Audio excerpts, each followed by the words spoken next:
कांग्रेस के नेता राहुल गांधी हर वक्त मोदी विरोध में लगे रहते हैं, लेकिन हकीकत क्या है वो देश के लोग जानते हैं। इसलिए ही तो देश के लोग पीएम मोदी के साथ खड़े हैं। राहुल गांधी लाख भ्रामक दावे कर रहे हैं, लेकिन देश के लोग उनकी बातों में नहीं आ रहे। वहीं अब तो कांग्रेस के नेता भी मान रहे हैं कि पीएम मोदी देश को विकास की पटरी पर दौड़ा रहे हैं। एक बार फिर कांग्रेस के वरिष्ठ नेता मनीष तिवारी ने ही साबित कर दिया कि कांग्रेस की कथनी और करनी में कितना फर्क है। कांग्रेस के नेता और मोदी विरोधी लोग हर वक्त मोदी विरोध के चक्कर में अपने एजेंडे को सेट करने में लगे रहते हैं, लेकिन कांग्रेस के नेता मनीष तिवारी ने उनकी पोल खोल दी है। क्या है पूरी खबर बताते हैं आपको इस रिपोर्ट में।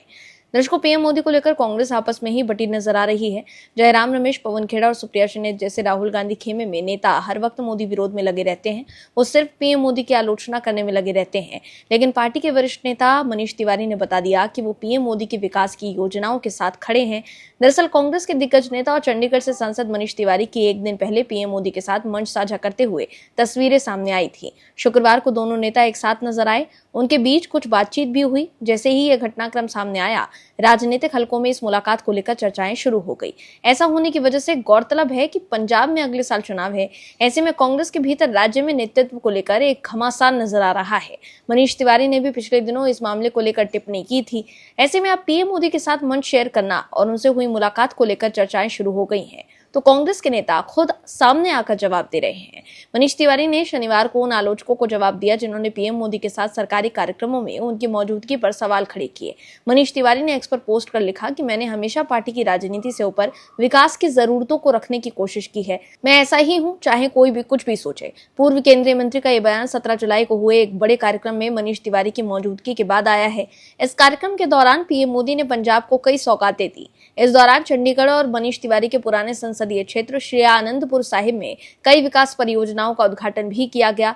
कांग्रेस सांसद मनीष तिवारी ने बताया कि पार्टी लाइन से ऊपर क्षेत्रीय विकास को प्राथमिकता देने का उनका ये पहला मौका नहीं था। मनीष तिवारी ने 24 अगस्त 2022 की घटना को याद किया, जब पीएम मोदी ने न्यू चंडीगढ़ में Homi Bhabha cancer hospital and research centre का उद्घाटन किया था। तिवारी ने कहा कि ये सुविधा अब इस इलाके के हजारों कैंसर मरीजों के लिए एक अहम सहारा बन गई है। मैंने हमेशा पार्टी की राजनीति से ऊपर विकास की जरूरतों को रखने की कोशिश की है। इसके साथ ही मनीष तिवारी ने एक राजनीतिक कार्यकर्ता के तौर पर अपने 45 साल के सफर पर गहराई से सोचते हुए देश में सार्वजनिक बातचीत के गिरते स्तर पर गहरी चिंता जताई है। तिवारी ने कहा कि एक राजनीतिक कार्यकर्ता के तौर पर पिछले 45 सालों में मैंने देखा कि हमारी राजनीति कैसे व्यवस्थित रूप से टूट रही है। ये बहुत ज्यादा जहरीली और नुकसानदेह हो गई है, जहां राजनीतिक प्रतिद्वंदियों को अब जानलेवा दुश्मन माना जाता है। इसके अलावा देश की राजधानी की ओर इशारा करते हुए मनीष तिवारी ने कहा कि दिल्ली आज इस टूटी हुई राजनीति का प्रतीक है।